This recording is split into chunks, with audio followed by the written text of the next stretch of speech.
Queridos amigos, estamos iniciando mais uma série do nosso canal Parábola Explicada. Eu, Padre Cleiton, agradeço a companhia de vocês e convido a nos acompanhar nos próximos vídeos sobre um tema muito importante. Você tem consciência do quanto os teus pensamentos influenciam nas tuas decisões? Se os teus pensamentos são bons, as decisões serão adequadas. Mas e quando os nossos pensamentos sabotam as nossas decisões? E quando os nossos pensamentos não condizem com a realidade? Ou pior ainda, e quando os nossos pensamentos atrapalham as nossas decisões do dia a dia? A psicologia encontrou uma explicação muito interessante para esse fluxo de pensamentos, até porque nós somos bombardeados a cada instante com tantos e tantos pensamentos, tantas e tantas imagens que vão ficando na nossa ideia, no nosso pensamento, na nossa consciência, e que nem sempre nos damos conta.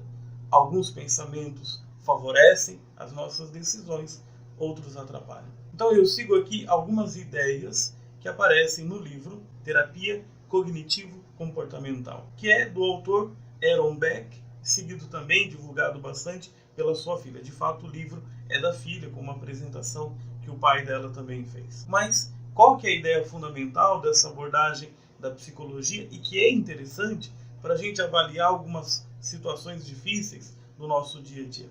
A ideia fundamental é o seguinte: cada pensamento ele gera em nós uma emoção. Essa emoção ela vai despertar em nós uma atitude, um comportamento. Então, se o pensamento é adequado, nós teremos uma emoção adequada e acompanhada também de um comportamento adequado. Só gostaria que vocês percebessem que essa divisão entre pensamento, emoção e comportamento não são coisas tão separadas cronologicamente como nessa apresentação mais didática a gente faz. Um ponto importante é o seguinte: nem sempre o que está acontecendo é o problema. Às vezes o problema é aquilo que nós estamos interpretando, o modo como nós estamos avaliando as coisas ou a nós mesmos. O que quer dizer isso? Que nem sempre o nosso problema é a situação que nós estamos enfrentando, mas a interpretação que nós fazemos da situação. Nenhuma situação em si pode de fato ser um problema? É claro que pode ser de fato um problema. Imagina que você sofre uma agressão física, levou um murro na cara. Vai ser difícil você encontrar alguma interpretação muito equivocada. Em vias normais você vai se sentir mal e o seu comportamento vai ser de pelo menos sair correndo.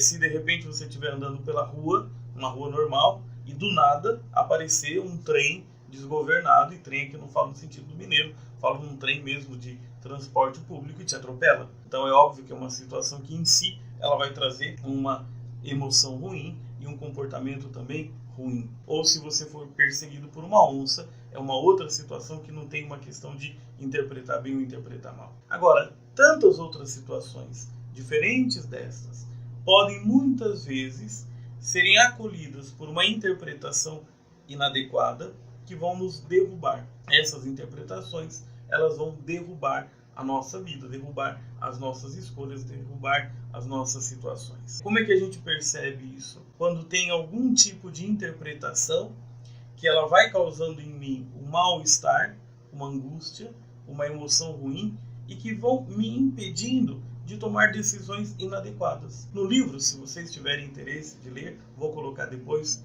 na descrição ou nos comentários.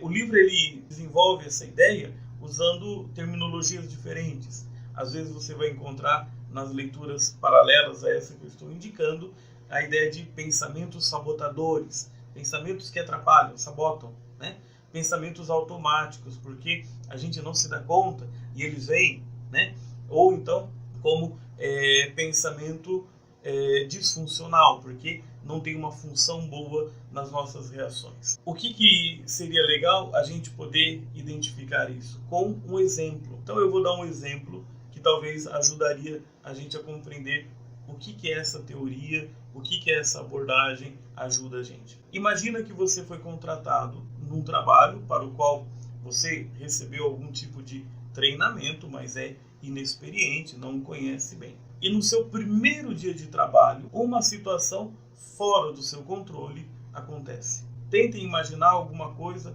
pela qual vocês já passaram assim, que ultrapassava naquele momento a sua margem de imaginação e de identificação com a situação. Qual que seria um primeiro pensamento sabotador que poderia vir na nossa cabeça? Nossa, isso eu não vou dar conta. Não sou capaz de resolver essa situação. Percebam quantas vezes, em outras situações, um pensamento sabotador como esse apareceu.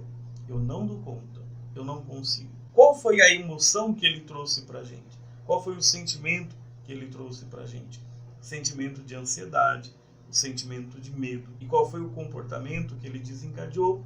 O comportamento da gente não tomar atitude, da gente simplesmente deixar as coisas acontecerem. E isso piorar ainda mais a situação. Vamos imaginar que você esteja passando por um problema semelhante. Venha de maneira frequente na sua cabeça o pensamento: eu não dou conta, eu não sei o que fazer. As indicações que a gente poderia dar seriam em duas linhas. Primeiro, duvida, verifica a validade desse pensamento. Qualquer outro pensamento que você conseguir identificar como automático, como sabotador. É verdade que eu não vou dar conta? É verdade que isso é impossível de eu vencer? Essa é a primeira direção de tentar responder melhor a esse pensamento sabotador e até mesmo corrigi-lo. Mas uma segunda coisa, eu olho a realidade como um todo e acho que é impossível de resolver. E se eu dividir essa realidade? E se eu perceber que nesse conjunto complexo que eu tenho que enfrentar, existem pedaços diferentes, de graus de dificuldades diferentes, que eu posso tentar arrumar aqui, ajeitar ali e modificar. Então, quando vem o pensamento eu não dou conta, se eu consigo dialogar com ele, se eu consigo questioná-lo, verificar a sua validade e ao mesmo tempo tentar olhar de novo para a realidade com um olhar um pouco diferente, já não mais sofrendo uma sabotagem, provavelmente a minha emoção vai ser mais positiva, eu vou ter mais coragem de enfrentar as coisas e vou ter condições de tomar decisões melhores. Esse vídeo é apenas um vídeo de apresentação dessa teoria. Nos próximos vídeos, nós, a partir desse entendimento, vamos olhar outras situações, outras realidades e procurando encontrar algumas respostas mais funcionais a esses pensamentos sabotadores. Espero que esse vídeo tenha colocado alguma luz, alguma indicação de reflexão para você. Peço que compartilhem, curtam também esse vídeo, deixem algum comentário sobre aquilo que não foi tão adequado no vídeo e a gente vai colocando novos vídeos e desenvolvendo um pouco mais essa série. Sou o Padre Cleiton Silva, agradeço sua atenção aqui no canal Parábola Explicada.